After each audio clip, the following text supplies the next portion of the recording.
মুসলমান মনে করে কোরআন বুঝি এত শক্তিশালী না। হ্যাঁ, আফসোস। নেক আমল দ্বিতীয় নাম্বার, এটা মনে নেই না।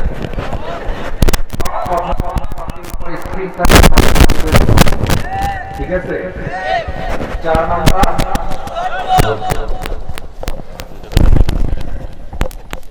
ধৈর্য কাকে বলে? ধৈর্য মানে আপনি কি মনে করছেন? প্রেম করে শেখা খাইছেন, 10 বছর বিয়ে করেন, এটা ধৈর্য? হ্যাঁ,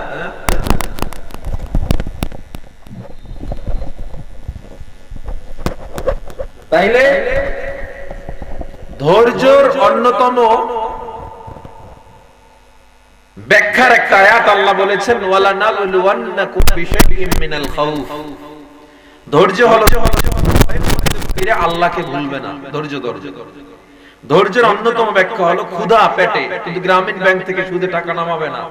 চাল কেনার জন্য কিস্তি নামাইয়া সন্তানকে টাকা দেওয়া লাগবে, এই জায়গায় ধৈর্য ধইরা সুদে কিস্তি নামাবে না, ব্র্যাক ব্যাংক থেকে টাকা নামাবে না, এটার নাম ধৈর্য। ঘরে অভাব, টাকা নাই, পয়সা নাই,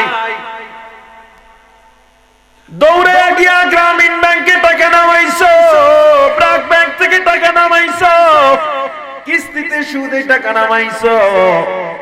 সুদের 70টা গুনাহ, সবচেয়ে ছোট গুনাহ মায়ের সাথে জিনা করার গুনাহ।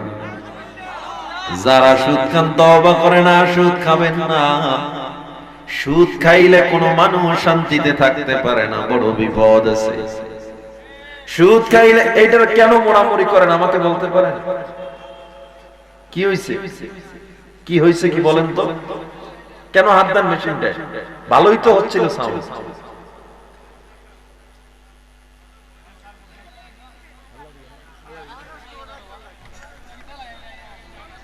হুদাই কামনা একটা মোড় দেয়। সাউন্ড কিন্তু ভালো দিচ্ছিল স্যার, এই যে এটার সাউন্ড আন কমে গেছে। কি করছেন এটা? আমার দিকে লক্ষ্য করেন। ক্ষুধার মধ্যে ধৈর্য ধরা, সুদ না খাওয়া, পেটে ক্ষুধার পর হারাম না খাওয়া, ধৈর্য ধইরা আল্লাহর কাছে চাওয়ার নাম হলো ধৈর্য। রাত্র যখন গভীর হয়ে যায়, নামাজটা বিছাই আল্লাহরে ডাক দাও, আল্লাহ আমার মতো গুনাহগার কেউ নাই, না ফরমান কেউ নেই। ও আল্লাহ, তোমার তো বান্দার অভাব নাই, আমার তো মালিক তুমি আল্লাহ। ও আল্লাহ, তুমি আমার গুনাহ ক্ষমা করে দাও। আল্লাহ, আমার সন্তানের চাকরি হয় না, ব্যবস্থা করে দাও। আল্লাহ, আমার ব্যবসায় বরকত দাও। আমার ক্যান্সার, আমার প্যারালাইসিস, আমার ডায়াবেটিস যাই হোক না কেন আল্লাহর কাছে বলেন। আল্লাহ কয়, বান্দা ধৈর্য ধইরা আমার কাছে যদি চাও, চোখের পানি নাকের ডগায় আসার আগে আমি আল্লাহ তোর দোয়া কবুল করে নিব। কিন্তু আমরা আল্লাহর কাছে চাই না।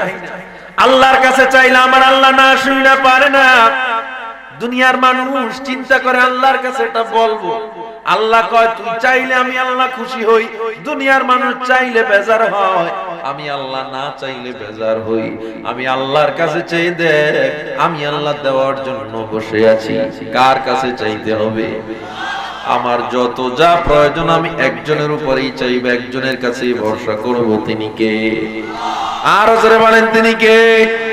এই জীবনে কিছুই চাওয়ার নেই তো আর, আমার জীবন আমার মরণ সবই তোমার। আমার জীবন আমার মরণ সবই তোমার। আমার জীবন আমার মরণ একজনের কাছে। কে? আমি মান আহাব্বা লিল্লাহ, আমি হাদিসটা পড়েছিলাম শুরুতে, যেই বান্দা কাউকে ভালোবাসবে, মান আহাব্বা লিল্লাহ, ভালোবাসাটাও হবে কাকে খুশি করার জন্য। ও আবগাদা লিল্লাহ, কারোর সাথে রাগ করবেন তাও কাকে খুশি করার জন্য। ও আতা লিল্লাহ, দান করবেন তাও কাকে খুশি করার জন্য। ও মান আলিল্লাহ, ফিরাবেন তাও হবে আল্লাহর জন্য। মুমিন বান্দা সব সময় নিজের জান মাল কার কাছে বিক্রি করবে? নাকি মানুষের কাছে? উহুদের ময়দানে নবীর মাথায় হেলমেট পরে এক বেঈমান একটা তীর মারছে।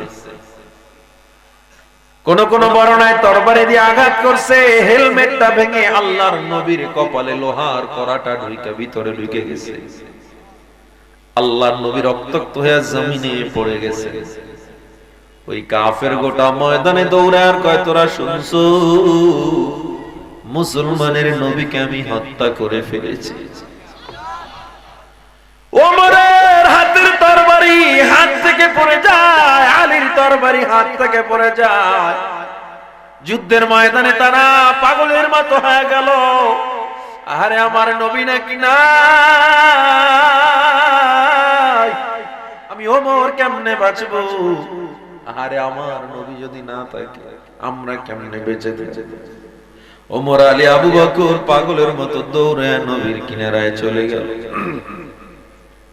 আল্লাহর নবীকে হযরত আবু বকর নিজের কোলে উঠাইয়া লোহার কড়াটা দাঁত দিয়ে টান দিবে। হযরত ওমরকে আল্লাহর কসম, আবু বকর এই কাজটা আমাকে করতে দেন। কসম দিয়ে আল্লাহর নবীকে ওমর নিজের কোলে নিয়ে নিজের দাঁত দিয়া যখন নবীর লোহার কড়াটা টান দিল, হযরত ওমরের দুইটা কাঁচা দাঁত ভেঙে জমিনে পড়ে গেল। আল্লাহর নবী তাকায় ডাক দিয়া কয়, ওমর, তোমার দাঁত ভেঙে গেছে, মুখ ভরে রক্ত পড়তেছে, তোমার কি কষ্ট হয়? হযরত ওমর চোখের পানি ছেড়ে কান্না করে আর কয়, ও নবী আমার, ও মায়ের নবী, বেঈমানরা আপনার দাঁত ভেঙে ফেলছে, বেঈমানরা আপনাকে রক্তাক্ত করেছে, আমি ওমর এখনো বেঁচে আছি, এটাই তো অবিশ্বাস্য। আপনি রক্তাক্ত আর আমি ওমর বেঁচে আছি, এটা কোনোদিন হতে পারে না। ও নবী, আমি বেঁচে থাকতে আপনার গায়ে আঘাত বেঈমানরা করছে, এই বেঁচে থাকার মধ্যে কোনো সার্থকতা নাই। আল্লাহ নবী মাথাটা উঁচু কইরা তাকায় দেখে ময়দানের মধ্যে সাহাবায়ে কেরামরা মার খাইতেছে। আল্লাহ নবী ডাক দিয়ে কয়, ওমর, আলী, আবু বকর, যাও যাও, জলদি গিয়া সাহাবায়ে কেরামকে হেফাজত করো। কিন্তু নবীকে একা ফালাইয়া কেউ যেতে চায় না। নবী আমার আল্লাহর কসম দিয়া বললেন, যাও যাও, আমার কাছে কারো থাকার প্রয়োজন নাই। কসম দিয়া যখন চলে গেল, সাহাবায়ে কেরাম গুলো যখন নবীর থেকে আলাদা হয়ে গেল, নবীকে একা পেয়ে বেঈমানরা আবার তীর মারা শুরু করছে। তলহা রাদিয়াল্লাহু তাআলা লাফ দিয়া গিয়ে নবীর সামনে দাঁড়ায়া গেছে। যেদিক থেকে তীর আসে সেদিকেই তলহা তার বুকটারে ঘুরায় দেয়, যেদিক থেকে তীর আসে সেদিকেই তার দেহটাকে ঘুরায় দেয়। আল্লাহু আকবার বলেন। আল্লাহর নবী বলেন, তলহার শরীরে সেদিন একটা আর দুইটা না,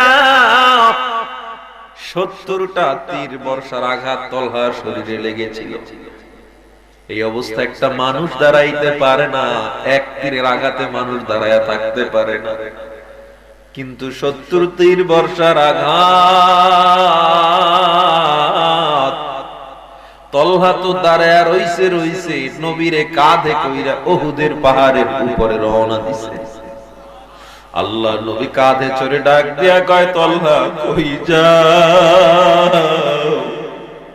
তলহা কয়, নবী আমার শরীরের রক্তগুলো ঝরে যাচ্ছে, আমি কিছুক্ষণ পর মনে হয় আর বাঁচবো না, কিন্তু আমি আপনাকে একটা সেফ জায়গায় নিতে চাই, আমি মরণের আগেও যেন দেখতে পারি আপনারে বেঈমানরা আঘাত করে না।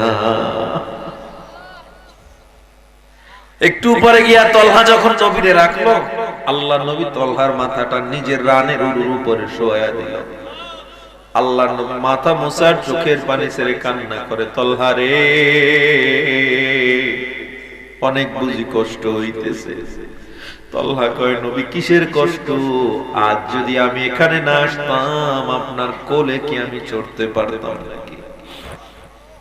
ও নবী, আমি যদি না আসতাম আপনার দামি হাত আমার মাথায় কে বুলাইতো? আল্লাহর নবী চোখের পানি ছেড়ে কান্না করতেছে। নবী আমার তাকায় দেখতেছে আস্তে আস্তে তলহার নিঃশ্বাসটা বের হয়ে শহীদ হয়ে গেছে। আল্লাহ নবী তলহার হাতটা উঠাই আল্লাহর দিকে তাকায় বলে, আল্লাহ, এই তলহাকে ছাড়া আমি নবী জান্নাতে যাইতে পারি না। এই মায়ার নবী একটু সামনে গেলেন, আস্তে আস্তে বসে বসে, নবী দাঁড়াইতে পারে না। ময়দানের মধ্যে তাকায় দেখলেন চেহারায় কালো কাপড় বাঁধা একজন সাহাবী চোখ দুইটা বের করে যুদ্ধ করতেছে। আল্লাহ নবী আলীকে ডাক দিলেন, আলী, এই সাহাবীটাকে আমায় জবাব দাও, যাকে চিনতে পারতেছি না। আলীকে আমরাও চিনি না। তরবারির এত পাওয়ার পূর্বে কেউ দেখে না, এমন সাহাবী, এত পাওয়ার তরবারি। আল্লাহ নবী তাকায় রইছে, কেউ চিনে না। এই সাহাবী ছিল হযরত সাদ রাদিয়াল্লাহু তাআলা। কে সাদ জানেন? এই উহুদের যুদ্ধ শুরুর আগ মুহূর্তে সাদকে নবী বিয়া পড়ায়া বউর কাছে পাঠাইছিলেন। সাদ নবীর কাছে আইসা যুদ্ধের আগে আগে কয়, নবী, আল্লাহ আমাকে কি পছন্দ করে? কয়, এই প্রশ্ন কেন? সাদ বলে, মায়ার নবী আমার, আল্লাহকে আমারে পছন্দ করবেন নাকি মদিনার কোন মানুষ আমায় পছন্দ করে না? আমি এত কালো, আমি এত সুন্দর।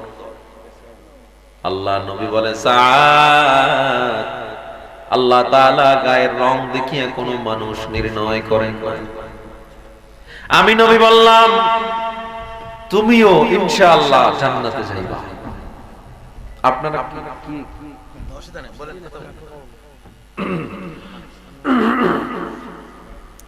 আল্লাহ তাআলা আমাদেরকে কবুল করে নেন, আজকের মাহফিল কবুল করে নেন। মাহফিলের অনেক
আয়োজন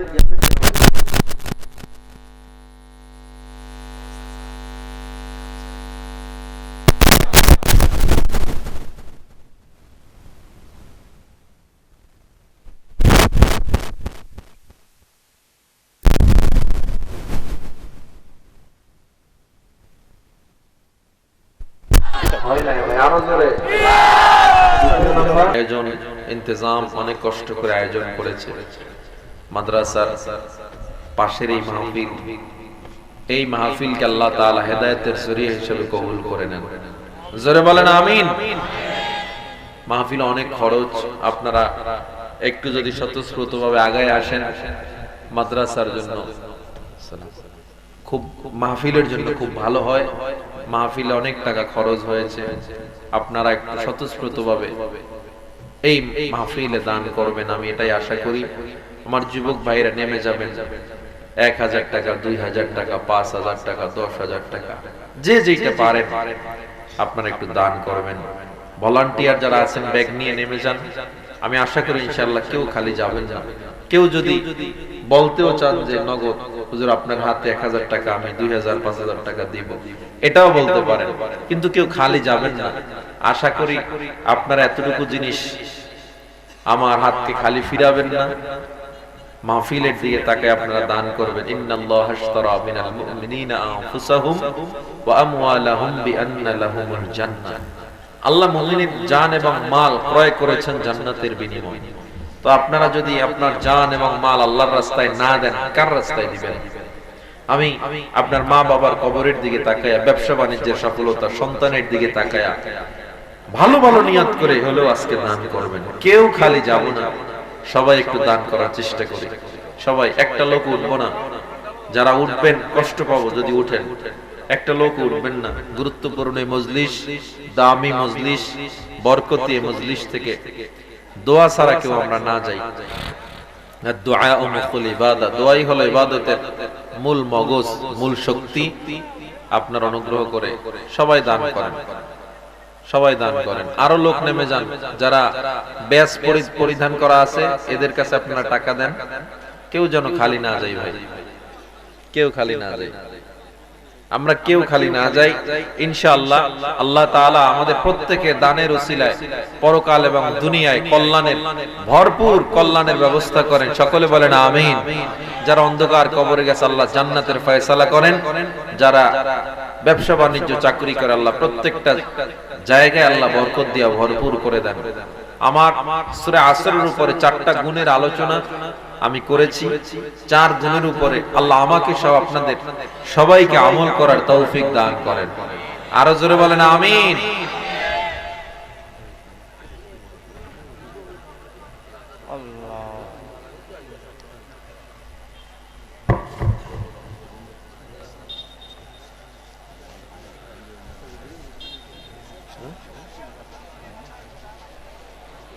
এই আপনার মোনাজাত দরকার নাই, যারা উঠতেছেন একটু দোয়ার তো দরকার আছে। যদি জান্নাত গ্যারান্টি হয়ে যায়, আপনি যদি মুবাশশিরার একজন হয়ে যান, জান্নাতের সুসংবাদ পায়া থাকেন, তাইলে যাইতে পারেন। আর যার দোয়ার দরকার আছে, আল্লাহর কাছে মাপ চাওয়ার দরকার আছে, তারা বসেন,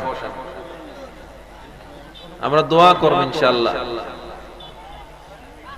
সবাই দুরূদ শরীফ পড়ি। আল্লাহুম্মা সাল্লি আলা মুহাম্মাদ ওয়া আলা আলি মুহাম্মাদ কামা সাল্লাইতা আলা ইব্রাহিম ওয়া আলা আলি ইব্রাহিম ইন্নাকা হামিদুম মাজিদ।